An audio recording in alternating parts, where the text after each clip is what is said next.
So let's have a look at this exponential function. So we'll draw it up, the basic one.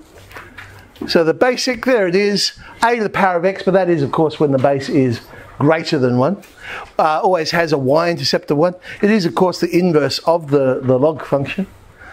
If the base is in between 0 and 1, then it reflects in the y-axis. We don't have negative bases, that's kind of meaningless.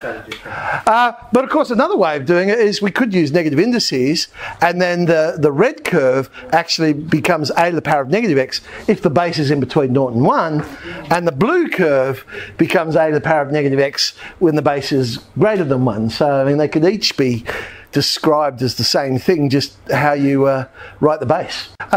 Domain range, we're always interested in those sorts of things because it's all real x, there's no breaks in it, it is a nice continuous curve. The range, however, we always get an answer that's positive, so y greater than 0. As far as symmetry, there is no symmetry there, so it's not an odd function, it's not an even function.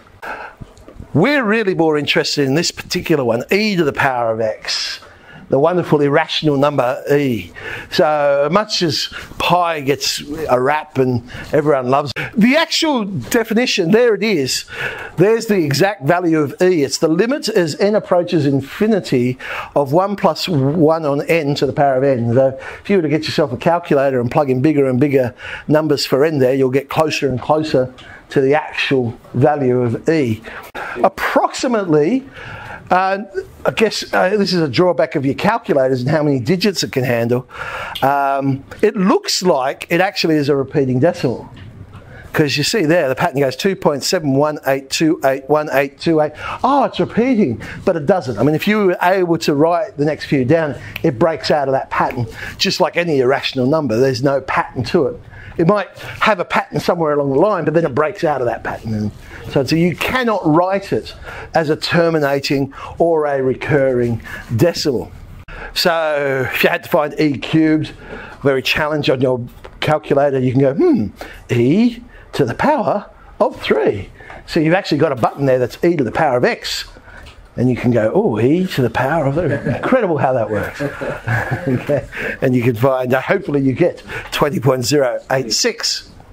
But, so we're more interested, I guess, with our functions and how we can differentiate them, how we can integrate them, so we can then go and use them to solve interesting problems. So the world's easiest derivative. E to the power of function x, or actually I might say this is the second easiest, I'll get to the easiest later.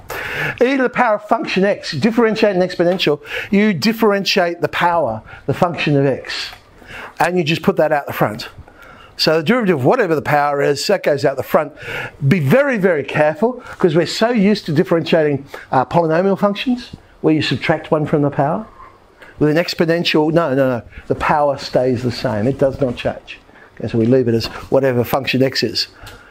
Now if it's not e to the power, so some other base, that's fine. We still do it the same way, but we multiply also by the log, and that would be the natural log, base e, of whatever the base is. Effectively you're using the change of base law with logarithms, but to save time we just know, okay, we'll end up multiplying by the natural log of whatever the base is. Rare question. We mainly see ones where it's e to the power, but if you do see ones where the base is something else, that's how you handle it. Do exactly the same, but just multiply by the natural log of the base. Here's the world's easiest derivative. Differentiate e to the power of x. If I differentiate x, I get 1. I'll put that to the front. The power doesn't change. E to the power of x.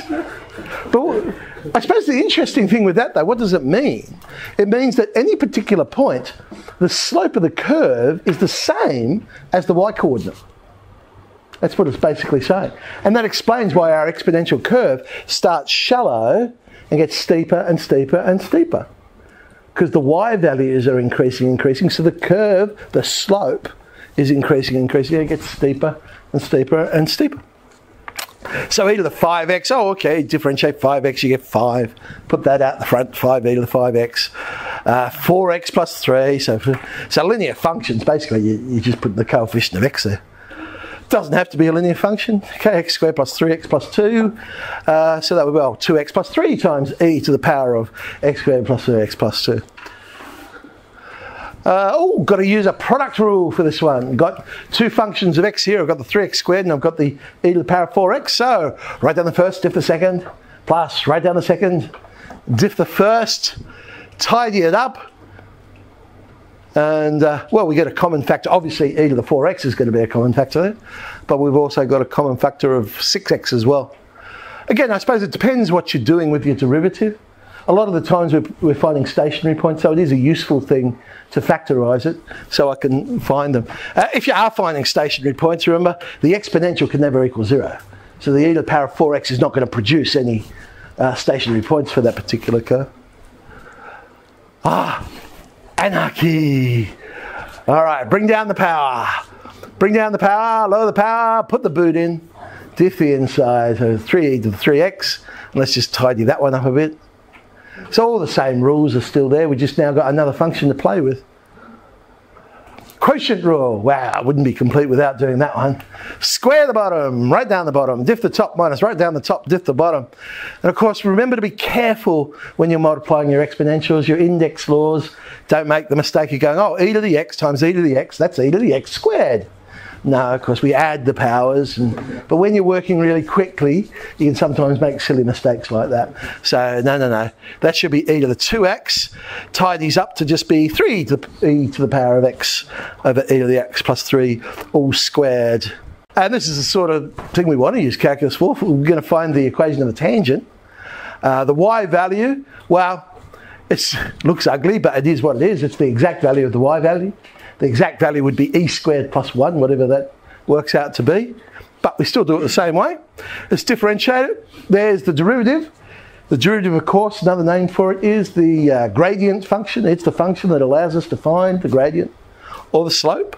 We want to know at the point x equals 1, the slope is 2e squared. So, y minus y1, now the y value was e squared plus 1. Slope 2e squared times x minus 1. I mean, okay, it's got e squared. It's a number. It's just an irrational number. We still deal with it the same way. Expand out. I can collect like terms. I've put it in general form, but we get 2e squared x minus y minus e squared plus 1. It's still coefficient times x, coefficient times y, and a constant number is no different to any other straight line. Sometimes people look at this and mistakenly think it's a parabola because they see the power of 2.